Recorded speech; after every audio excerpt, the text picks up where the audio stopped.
Okay, we are live. So welcome everybody to Tanya class, and it is part 3 of our World Purpose series. It is part 3 of our World Purpose series about what is the world's purpose and how do we make it happen. So this is the third part, and I'm going to give a little bit of a review of where we are coming from, even though today's class I think will resonate even without having heard the past two, but it's good to know the flow. The first part we discussed that according to Torah and Judaism, the physical world is one of many worlds, meaning it's one of many realities. God, originally, Judaism, classical philosophy, refers to God as the first cause, meaning the first existence, primary existence. In other words, God existed forever, and at some point, God decided to create a world or realities outside of God's infinite oneness, and that's called creation. And that creation resulted in various layers of God's, of worlds that are more spiritual and those that are less spiritual. And the difference of more or less spiritual is more spiritual means it's more cognizant of its spiritual source of God. When you get to a lower world, there's more of a filter where it's less aware of that, culminating in the physical world where God's existence or the source of existence is hidden. It's not apparent. Now, even science can lead to a belief in a higher intelligent designer and many things like that. But the bottom line is it's not automatic and intuitive and easy. It's something you need to work on to conceptualize. But in the reality of the physical reality, it's not self-apparent. It's not apparent. And that is why this world is called the lowest world, because it's where God is the most hidden. And yet the Torah and the Medrash says, this is thousands of years old, that God's purpose of creating all this intricate layers of reality was actually for the lowest layer, this physical world. What from this physical world? That from this physical world, which is metaphorically dark, meaning God's light, God's presence is dark here. It's not seen. God's presence is also called the Shekhinah. You might have heard the term Shekhinah. Shekhinah means the aspect of God that is manifest and revealed. The Shekhinah is dark here. You don't see it. And yet our job is to make from that darkness into light, to let in God's oneness. Shine. Make from the darkness into light. And that is what we make, in the words of the Medrash from 2,000 plus years ago. Our job is to make a home for God in this lowly world, which is the same idea of creating light in the darkness, or light from the darkness, which we'll talk about the difference at another time. Any questions on that general idea? So,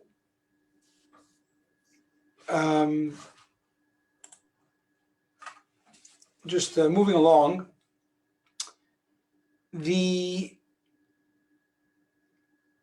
how do we do that? So it's very clear that God gave the Torah as a tool for the Jewish people, and the Jewish people to teach humanity, at least some of it, as tools to create that darkness, that light from the darkness. That's chapter 36 ends off. Well, actually, it ends off saying that, and we should know the idea is this is a very long process that we're all collectively doing, and it culminates in the time of Mashiach, and called the end of days, or the end of history as we know it, in the sense of that a new world order now exists where instead of this world being one of initial darkness, this world becomes lit up. The lights go on. The physical is no longer synonymous with a veil on the godly source of it, but it actually will show that and reflect the godly source. And that's the time of Mashiach. Chapter 37 explains, we spoke about the first part of chapter 37, and we might have to do a third class on chapter 37 because it's a very long chapter with a lot of ideas. But we started last week explaining how mitzvahs, the Torah, which is the book of the mitzvahs, these acts that we do, both ritual or interpersonal, we do these mitzvahs, and they actually, how do they change the world? Meaning, chapter 36 is sort of saying a nice wish and hope and hopefully a truth. Do good. You're not going to see it, but eventually, collectively, Mashiach will come and we'll see all this together. But how is it logically doing that? Meaning, is it a leap of faith to believe that when you do a mitzvah, you're transforming the world? So in chapter 37, it says it is not a leap of faith. It's actually a very rational. It's a very rational mechanism of how this happens. And we started last week saying as follows.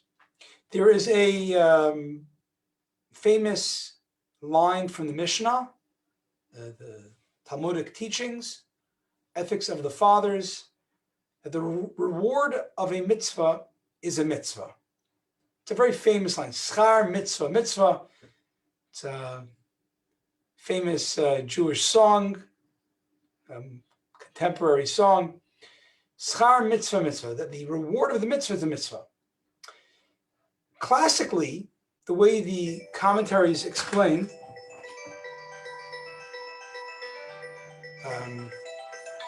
sorry, pause 1 second.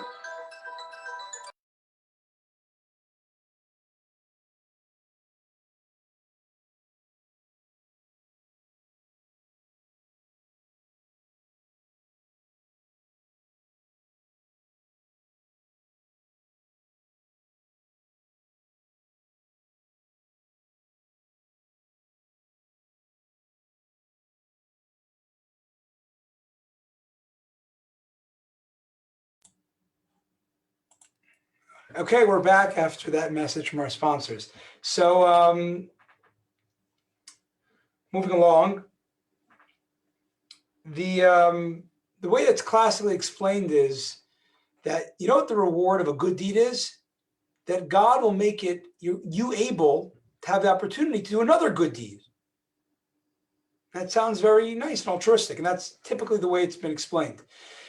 But the Tanya explains it at a whole different level. It says like this: the schar of the mitzvah, meaning that which causes the reward of the mitzvah. What's the ultimate? What I said before is the ultimate reward of the mitzvah. It's Mashiach, the end of days, when the light goes on. We see how all our good actually is we see how the physical world, the reward is that the physical world is no longer a lonely place, but it's actually a place that reflects God's oneness and our oneness and interconnectivity. You know what that reward, you know what causes that reward? It's the mitzvah itself. How? Because let's go through different levels. When you do a mitzvah, you're actually drawing down a spiritual energy. That God's infinite light is now enmeshed with a physical part of reality. Example one. everything in this world can be divided up into two categories initially.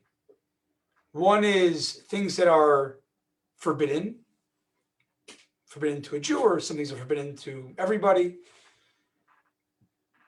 And then there are things that are, in the second category, things that are neutral, meaning kosher meat. It's not a mitzvah to eat kosher meat. You can be a vegetarian.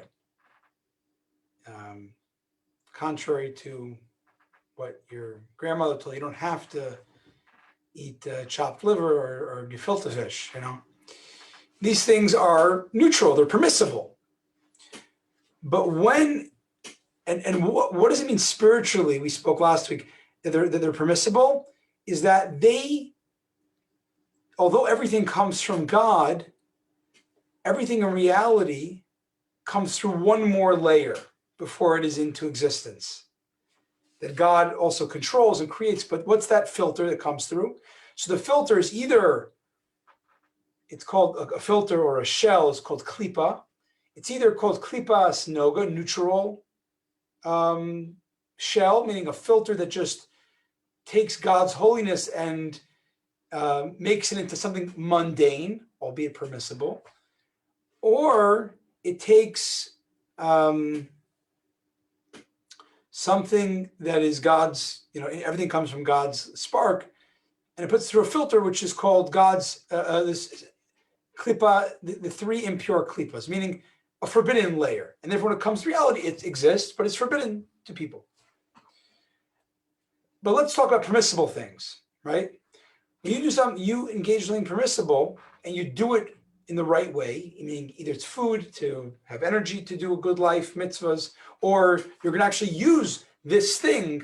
Let's say an example they give is an etrog. An etrog is it's a lemon, a fancy type of species of lemon. And when you actually use it, you buy it and use it for the mitzvah of shaking the lulav of an etrog, it's a mitzvah. And it's actually drawing down into that thing that you're using a certain light. And how is it logical? That, think about it, before it was just a lemon growing on a tree. Did that scream out God or not? No, it's just a beautiful, nice fruit that grows there. But now you, with your consciousness, take it and you're specifically using it for a higher purpose, for God's will. You're showing how this thing is usable to reflect God's will. In other words, to reveal God. And that applies with other things that we do. For example, when we give charity. Charity is money that's earned with that. We're talking kosher money, not blood money. Kosher money money that was earned legally. Is that holy? It's neutral. You need it. You need to survive, to buy things. And when you take some of that money and you use it for charity, what do? You said, there's a declaration there that this money isn't just neutral. It's actually godly. It's meant to use for God's will, to bring kindness to this world or to help others. In other words, as we said before, the reward, that which causes the reward of the mitzvah, when Mashiach comes, when you see the light in every physical thing, is the act of the mitzvah itself. The act of the mitzvah is a way of you're doing surgery on the thing, and rather than, initially has that sort of source, that filter source called klipas noga, the Kabbalistic term. It's the thing that makes it just neutral. And you say, okay, I'm going to divert that energy back directly to the ultimate source, to God's will. And that's a little bit of a revelation of God in that thing. So that's stage one of how a mitzvah reveals, a mitzvah reveals God's will in it, in a physical thing. The next step is that not only does it reveal God's will in a physical thing, we're talking about the thing, right? The fruit, the money, the flour baked for matzahs, when you eat matzah, let's say for a mitzvah.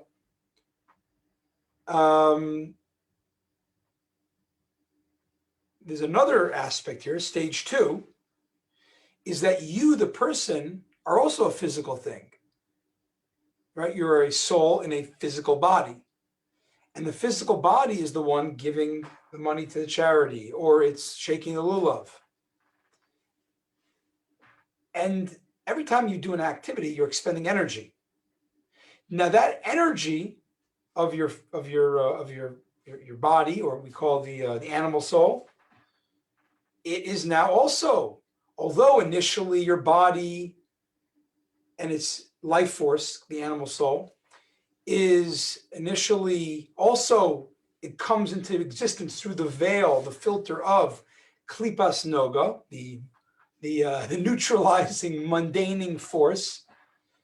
But then you take some of your energy and you're using it for a mitzvah, meaning God's will. So you basically revealed in a physical body with physical energy a God's will. That's a revelation, not just in the esrog or the money, but in the person, in the physical person. And for that moment, when you do the mitzvah, you're actually becoming sort of nullified to the source in a good way. As I quoted many times, because in the beginning of Tanya, the first 8 chapters, it's like explaining a lot of the glossary of terms. But this idea of becoming nullified is called in Hebrew called bitul. Bitul means not nullifying to annihilation, but basically becoming reattached to the source, realizing how we're all part of a oneness. And that's a certain type of nullifying. And how is that done?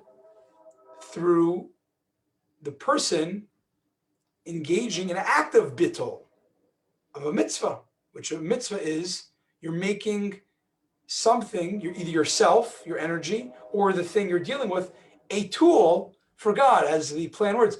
Be tool, be a tool. You want to be attached and nullified in God's oneness, or feel part of it, be a tool. Do a mitzvah. Okay. Now, the next stage, you talk about this, it doesn't just apply to physical mitzvahs, which is where it's obviously there's a realigning of physical things, body and things, to God's will, but even mitzvahs or activity that involves verbal speech and even thought, right? Because, we'll get to thought later.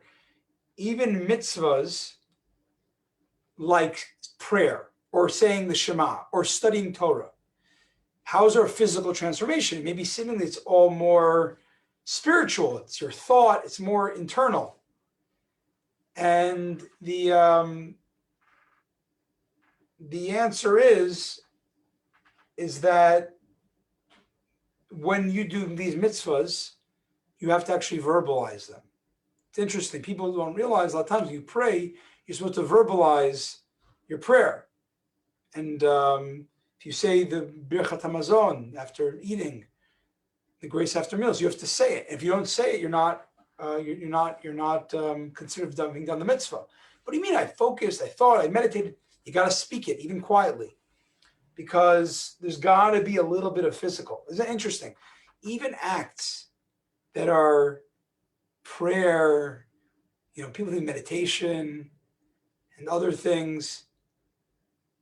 Judaism always ties it to something physical, even speech. There's an uttering of the lips, because that means you're going to use more energy, physical energy, to be transformed into God's will.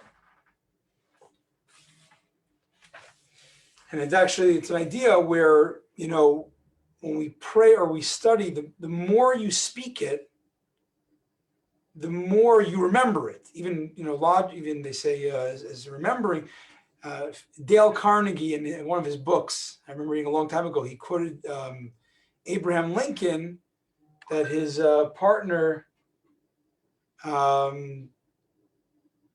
Abraham Lincoln, would read the newspaper out loud, because that way he'd remember, and he wanted to remember all these important ideas.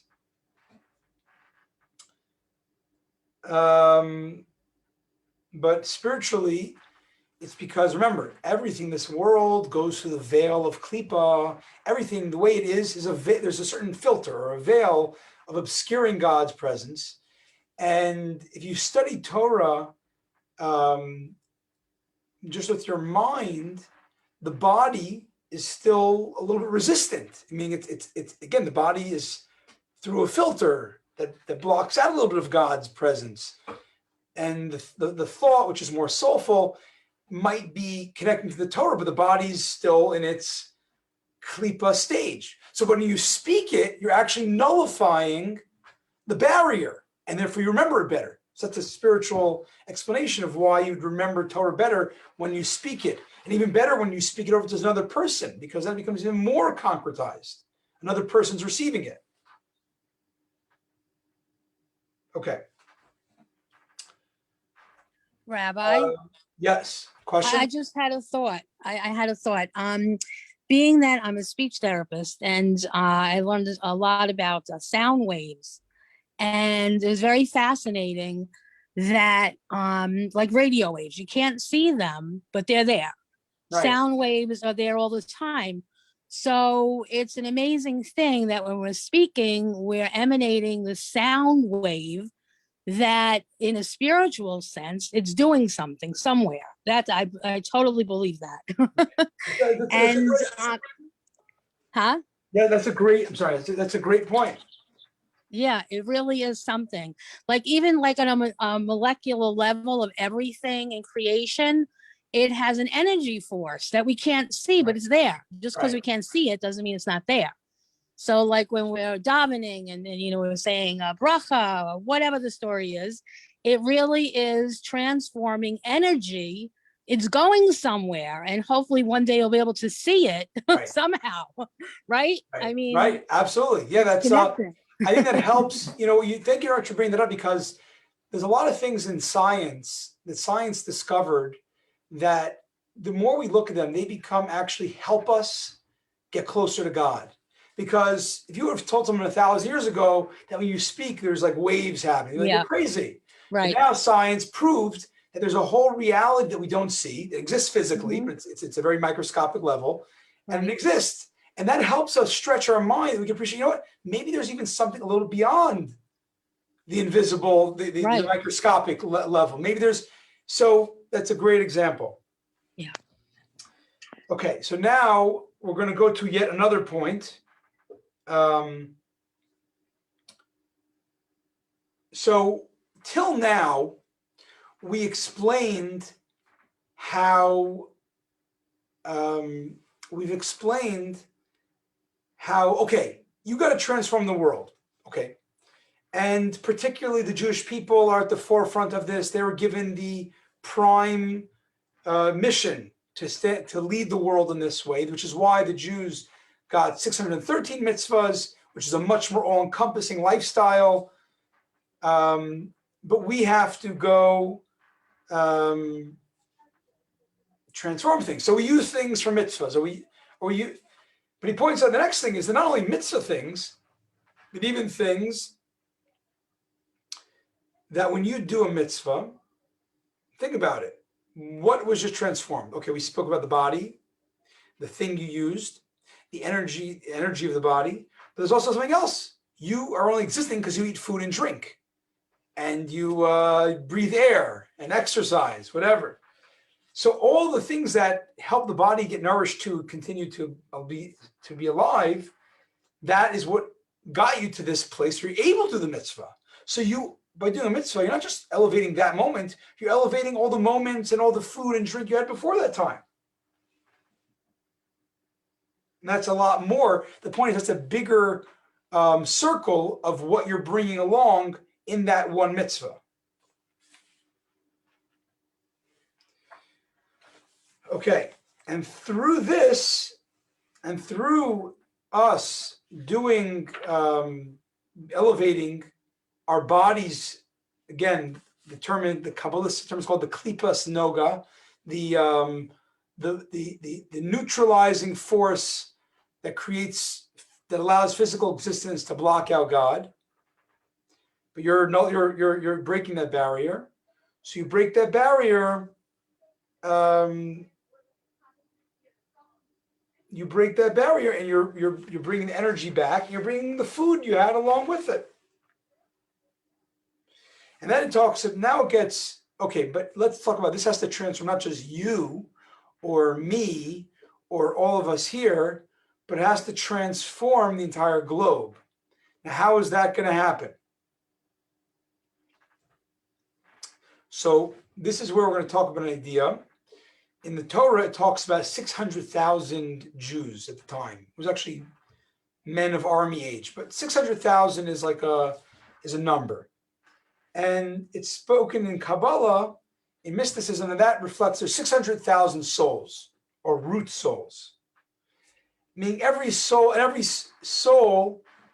that exists in the Jewish people is coming from the 600 root souls. Now, you can have 600,000 squared, I think. You can have, meaning every root soul can have many sparks that come from it. The point is that the number given of like all the Jewish people, for lack of a better term, is 600,000 is the way the Torah referred to. And that was used even for, explaining the full body of the Jewish people, all 600,000 Jews, although there's many more now. So each Jew is really an agent in order to bring the physical things and the energy of the physical things, which comes from the Klipas Noga, and reattach it to what? To God, directly being a God's will and being reflecting that. And when every person does that, then, back up a second. The way in olden day medicine, the way they would describe the limbs of the body was 248 limbs. And although maybe modern science is a different way of categorizing the limbs, 248 is a certain science of how we look at the body's limbs. And in the Torah, in the Talmud, it says that we have 240 limbs because that corresponds to 248 positive commands. Because just like a limb is every limb houses a unique energy of the soul that allows it to do its function. It houses the unique function of the soul. For example, seeing, right? The fact that you have consciousness that can see things and take in the info is a spiritual ability, but that spiritual ability rests in the physical mechanism of the eye. But the eye is a perfect fit for this spiritual potential, if that makes sense. So just like every limb is a vessel for a certain light of the soul to work through, so too every mitzvah matches up with a limb of the body, because it's the same idea that the mitzvah is how the person in that limb or in that thing is housing God's infinite light. Just like the eye houses the ability of eyesight, so too the mitzvah done with the limb is housing God's infinite revelation. And that's why every mitzvah. So you have all these mitzvahs. That's why there's so many mitzvahs, because you have to be all encompassing. And there's also 365, the way that scientific model was, 365 veins and sinews correspond to 365 negative commandments in the Torah, a total 248, 365 equals 613. Because the 365 is basically like you're keeping a rupture just like a blood vessel, right? A blood vessel should house the energy, the blood, and the spiritually the soul as well. And if you rupture a blood vessel, instead of housing the blood and all the energy, you're putting in carbon dioxide or other stuff in it. So when the person does a sin, the idea is that they're basically, instead of using their limbs or abilities to be a direct, blood vessel for God's light, they're rupturing it with the sin. That's how we stay away from sin. We don't want to rupture the blood vessel.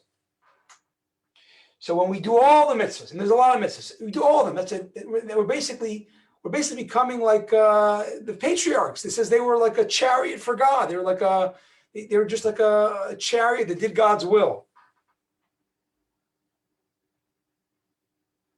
But Rabbi, Yes. I have a question. Is there Sure. a book out there that tells us what mitzvah relates to each body part and what to avoid or fix or whatever? A very good question. I don't know of one. There might be, but I want to point out that, look, when you do certain mitzvahs, you're using more than one limb. Use, hands, do a lot of mitzvahs, right? Like the speech, the tongue, there's a lot of mitzvahs. So, I don't know if it's like,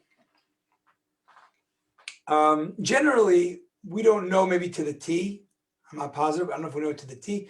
So the point is maybe it's something to, it's just to understand the idea generally, but we in our life have to try to do all the mitzvahs we can. You don't want to be like, I have all my limbs besides one. Like there's no such thing. Right. We have to try our best for all. So now, having said that, there are certain mitzvahs that are clearly connected with certain physical health. Mm-hmm. Like, for example, looking at the Havdalah candle is supposed to be good for eyesight. Mm-hmm. There might be more segulot like that, but in general, we want to buy into the whole package, not just into the hacks, Right. Okay, thank you. Sure. And when the person does, so when you refrain from the 365 prohibitions, and you bring in the light, the 248 positive mitzvahs, you pull in the divine light into you, then this person now becomes a walking reflection of God, a walking declaration of God's will. And you become a chariot, like the patriarchs. We spoke about that idea. The Avram, Yitzchak, Yaakov, and the matriarchs, Sarifka, Rachel, and Leah, they had no agenda. They only want to do God's agenda every second of their life. And they lived that life of being fully for God's agenda. Imagine if every Jew will be a chariot, meaning will be a walking vessel of God's presence, of God's will, then because to do that, it took a lot of physical energy and a lot of food and drink and a lot of living in your job and your home and working your job and a lot of physical phenomena that you do in order to live. And all that comes along,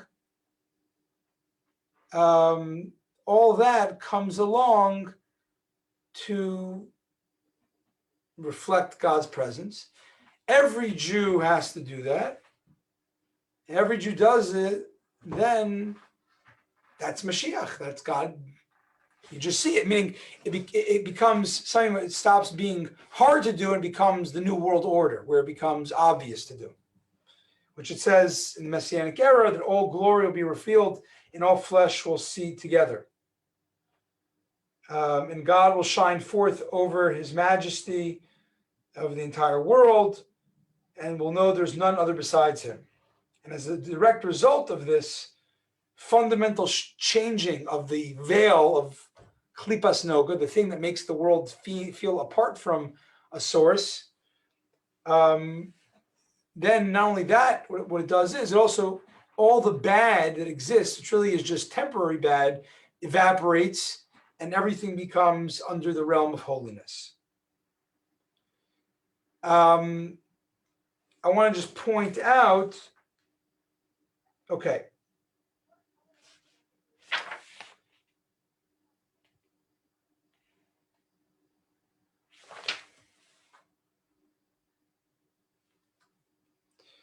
So here's the next part. So now we told you how, okay, great. Every Jew is charged with being a conductor of light, being a circuit for God. But how does it help the rest of the world? Right? Okay, so it helps the apples you eat and the esrog you shake and the stuff you come to. But there's a lot of other people in the world. There's billions of other people besides the Jewish people. How do they come along for this ride? So the way they come along for this ride is like this. It says, we said before, the sum of the Jewish people is called the 600,000 souls. And it says that there's actually 600,000 sparks that each soul is designated to. Or 600,000 parts of the world that each of those souls is designated to. Now remember, it's not limited to 600,000. 600,000 is sort of the root of it, but each root soul can have many sparks, and of which many souls can come from.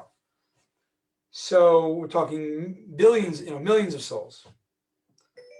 And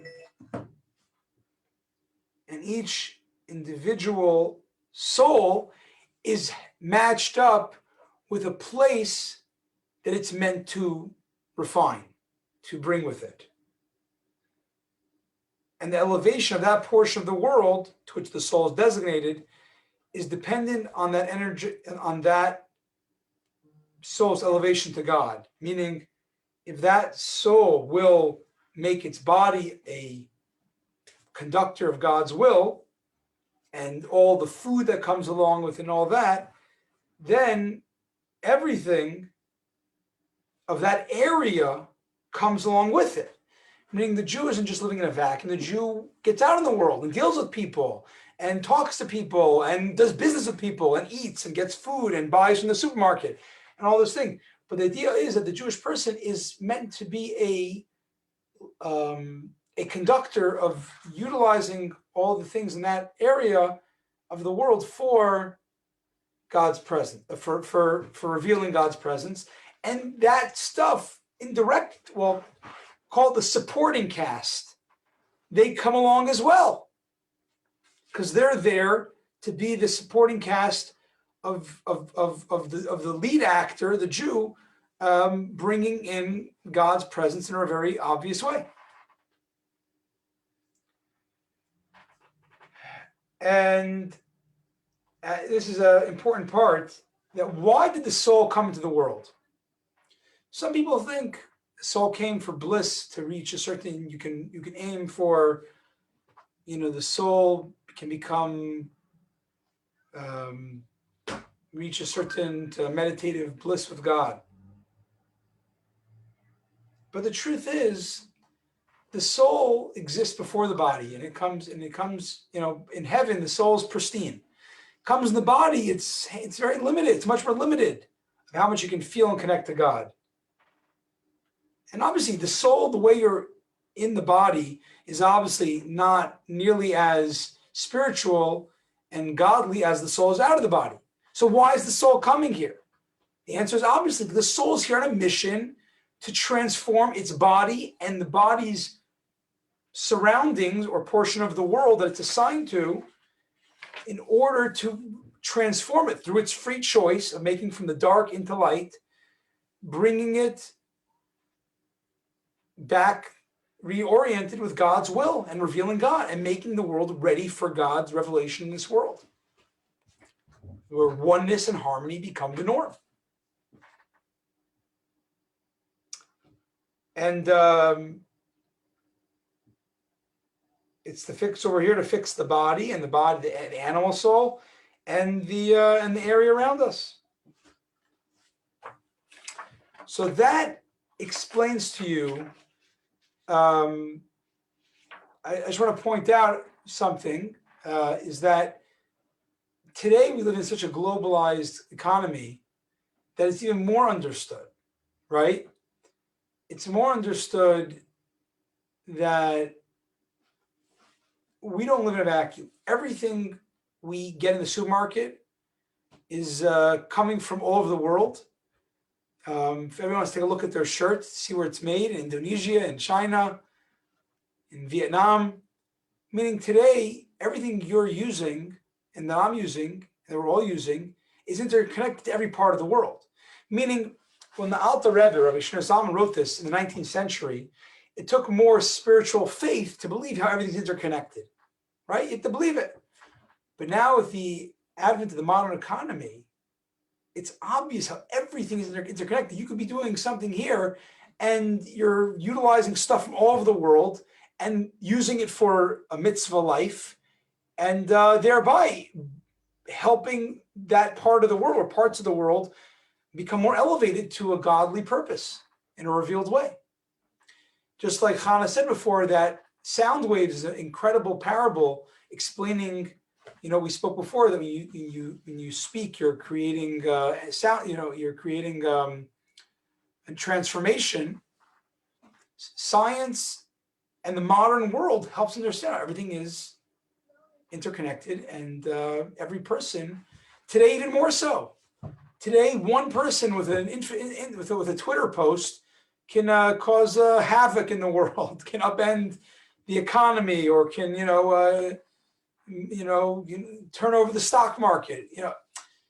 You see today that every individual is so interconnected today. It doesn't take any faith. It's obvious. We're getting close to Mashiach. And it says the more, as the world is more refined spiritually, it causes more technological advances to happen, which makes the fantastical into normal, into easy to understand. I want to tell two stories. One about this idea. So just to summarize, we spoke about how do mitzvahs transform the world. So number one, when you do a mitzvah, you have to use something physical. You're transforming that thing to become a tool for God's will, godly will expression. Number two, you are a body with an animal soul. You too, when you expend energy, you're using physical body and energy for a mitzvah, for expressing God's will. More transformation. Number three, there's a whole supporting cast of the food and drink and stuff you use that enables you to be alive in order to do the mitzvah. And that comes along too when the mitzvah is done, revealing God's presence through that person with the stuff that keeps him existing. And I'd say number four is that every person in the world is every person in the world is interconnected. Every Jew is a spark of a soul. It's connected, designated a portion of this world in order to elevate that spark, to do business, leave a life, to engage in that part of the world and elevate that part of the world along with it. And now the world is so much more global. We see how every time we do something, we're actually utilizing energy and products from all over the world, or bring all that, so to speak, supporting cast along with us. Which is why when Mashiach comes, it's not just for the Jews. All the world becomes elevated and realizes how we're all one, part of God's oneness. I forgot to mention, how do you know where your part of the world is? Right, it's a very important question. Well, maybe I'm in the wrong part of the world. This is where the Jewish belief of divine providence comes in, that the divine providence of the world, how God, it says from the footsteps of man are directed by God. It says in Psalms that that from Hashem comes the footsteps of man. Meaning, you think you're going somewhere for a job, to marry somebody, to find a partner, whatever it is. You have reasons, but really those reasons are being orchestrated by God divinely. In order that you end up in the right place at the right time, you have the right opportunities that your soul can fix its designated sparks. It says that a tzaddik, we talked about a tzaddik, a very elevated, saintly person at a very high level, they actually spiritually know where their spark is. But 99% of us don't know that. And it takes a divine providence, the belief in divine providence, that God is is leading you to your circumstances, but not just to be circumstantial, but in order to go do something transformative there that only you can do.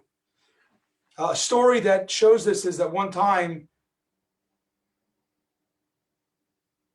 of course, it's not free to make aliyah, but Hashem's direction. You moved to Israel, aliyah like that. Am I understanding that correctly? If a person makes aliyah, it is God's will that they did that. It's meaning it's divine providence. They ended up doing it. But I do want to point out that the Rebbe believed. I think this is documented, and you can. I think I can say this somewhat authoritatively, that where a Jew ends up is where they're meant to be. Now, at some point in life, there's an idea of moving somewhere else or retiring, moving to make aliyah, or even when you're younger, there might be certain circumstances that the person needs to make aliyah. But it's always after a ton of the first choice, I think in general, is that have you done everything where you can be, that only you can do? I guess in a reasonable manner, and meaning beyond reasonable manner, meaning don't be quick to jump to the grass is greener. Even if the place where you are is not as easy as your other thought, where the grass is greener, it's divine providence. So don't be very, very careful before you change your current situation.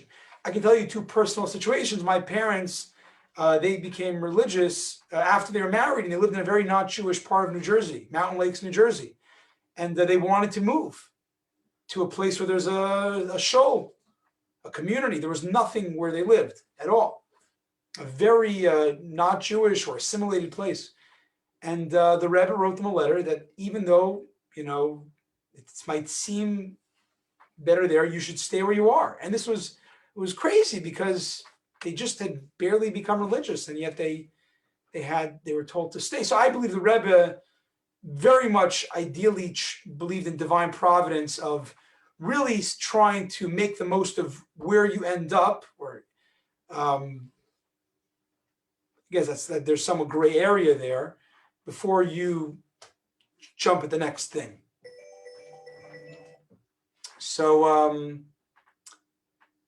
that's the story there. And the last, I wanted to say a story of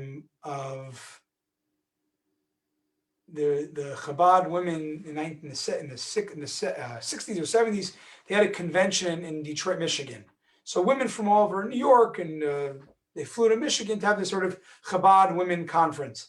And they were on their way back in the airport, and there was a major snowstorm, and everything got canceled. They're all stranded at the airport. So one of them had got on the phone to call the Rebbe's office to give them, I guess, a report of how the conference went, and that they're stranded, they're stuck because of the storm. So the Rebbe's chief secretary, Rabbi Chadakov, said, the Rebbe doesn't understand what you mean by stuck. So they're trying to explain stuck. It's an expression in English. It means we don't know, we can't, we're stuck in there, but we can't go here, we can't go there. So he says, the Rebbe knows English. The Rebbe knows what the word means. He doesn't understand that you feel how a Jew could think of himself as stuck, meaning I have nowhere to turn here or there. Meaning the Rebbe was very big into word usage and what it signifies. How could a Jew be stuck? And they heard that, and then they were in the airport, and they actually tried to, they turned it around. They made an opportunity to give out Shabbos candles to other Jewish women there, and turn it around. Meaning, even when you get stuck at the airport, it's for a reason. It's because your soul had to be there in order to do something. And the Rebbe actually said at that time, he says, everything's divine providence, and the fact that you got stuck is by a storm, in Yiddish, a shturim. You should make a shturim, you should make a storm of mitzvahs, meaning you shouldn't just eat your kosher tuna fish sandwich, but you should actually make a storm, make some excitement and try to bring more mitzvahs to people there.